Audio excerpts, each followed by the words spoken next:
Hi Gemini, April 2025. Ito na po ang inyong reading. Kukuha tayo ng ilang mensaheng gabay para sa inyo sa bagong buwan ng Abril. Para sa Gemini na maaring makapakinig nito. Mensaheng gabay para sa kanila. Message. Ano kailangan marinig ng isang Gemini ngayong bagong buwan? Mensaheng gabay po, ayan. Tumatalon-talon. Hindi natin pipigilan. Guidance advice para po sa mga taong ito. Ayan. Excuse me po. Ito yung mga gusto nating yung ayaw nating pigilan, yung mga tumatalon. Okay. Isa-isayin natin. The Fool ay narito. Diyan pa lang, I see new beginnings.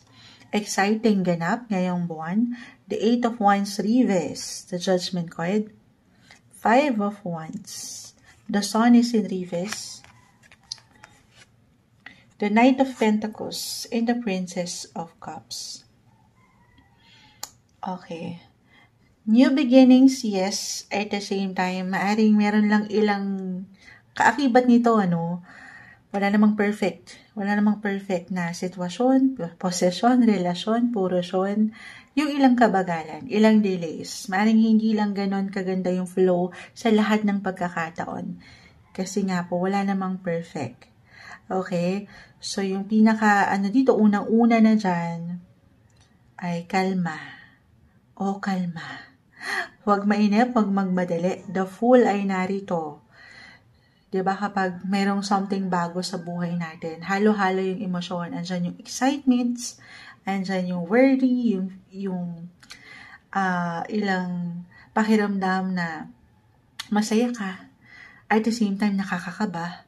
Pwede itong mag-apply, sa trabaho, relasyon. Life in general, guys. Just only take what resonate. So, merong tendency na magmadali. At kapag tayo nagmamadali, ay dyan, may possibility na meron tayong hindi okay na mabuong pag-aksyon or decision. So, very important to take it easy. Take it easy, kalma. Take everything one day, one step at a time. Nang walang pagkakulang or pagkasobra. Okay, yun yung una kong nakikita. Eight of Wands. The Judgment card. Kasi baka meron kayong ilang hindi ganon kaklaro pa na makita. Hindi sa hindi magiging okay. Halimbawa, kung may bago kayong negosyo or nasa bagong relasyon kayo ngayon, hindi sa hindi magiging okay. Pero very important, guys, na maging klaro. Okay? Syempre naman, if this is about business, ayan, you should always know your business bago at huli ang lahat. Alam mo dapat yung pinapasok mo. Okay? Kasi baka meron kayong ilang detalye na hindi makita. Baka naman may may asawa na pala. May ganon, may hugot. Hindi kailangan laliman, napakalawak nito. So, take it easy. Kalma. Yun yung pinaka-advice. Kasi dito the Five of Wands, baka naman mag-init kasi ang ulo ng ilan. Okay, merong tendency ng miscommunications, misunderstanding, disagreements, lahat na walang tamis. Kahit sa simpleng tensyon ito.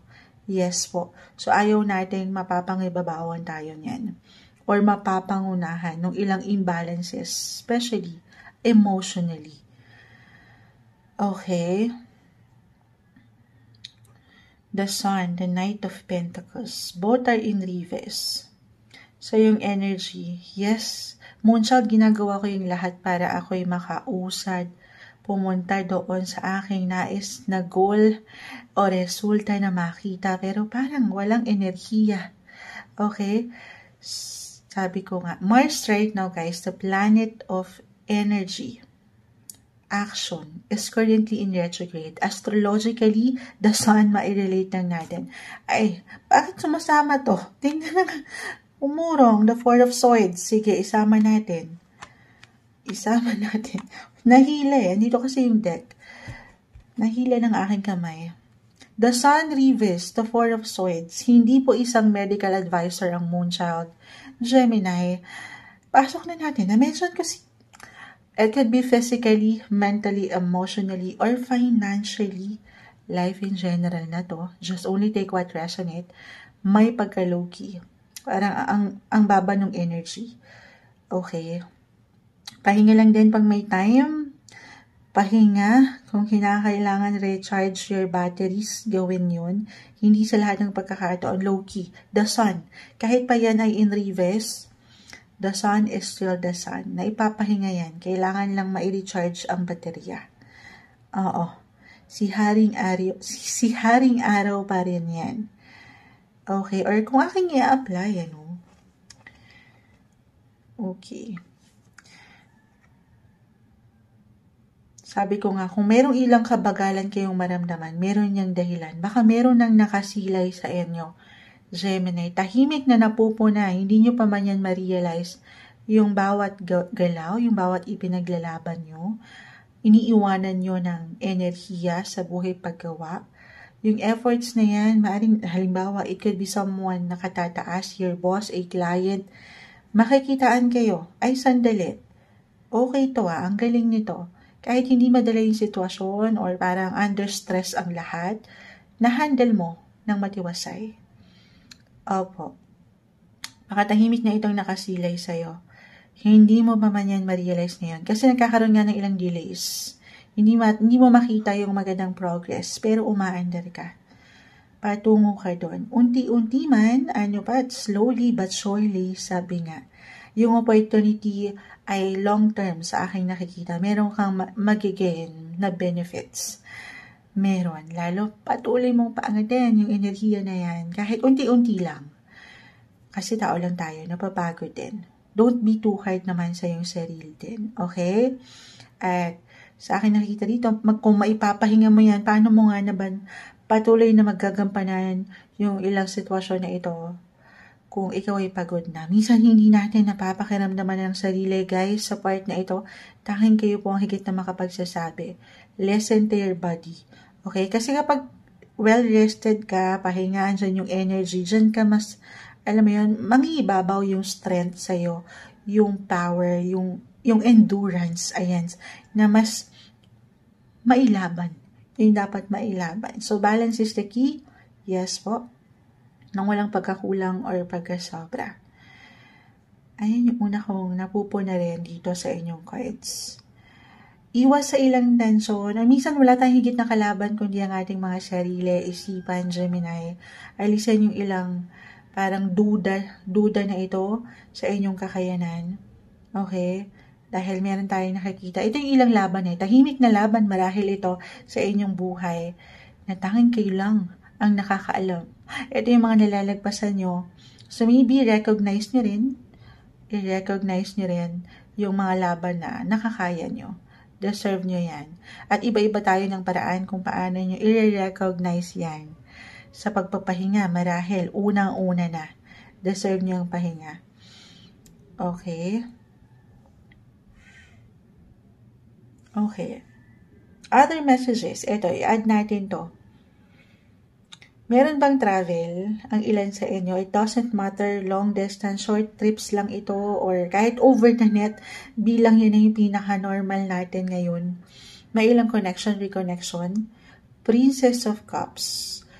No matter what your relationship, status, single, in a relationship, married, ay dito yung pag-angat ng ilang connections. Reconnections, reunion, pagdating sa inyong mga buhay, pag-ibig, or kung single, ilang kaibigan.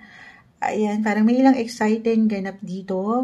Maaring mag-explore kayo or dadaan kayo sa adventure. Meron ba kayong pupuntahan kahit sa simpleng pagpaplano ngayon pa lang? Or meron talagang connection na mabubuo or reconnection as I've mentioned. So, ang daming ganap, Gemini, this month na sabi ko nga baka hindi mo na napapakiramdaman yung ikaw. So, deserve mo ang magpahinga, pakiramdaman ng iyong sarili, tapikin ang iyong mga balikat, okay ka ba? Okay ka pa ba?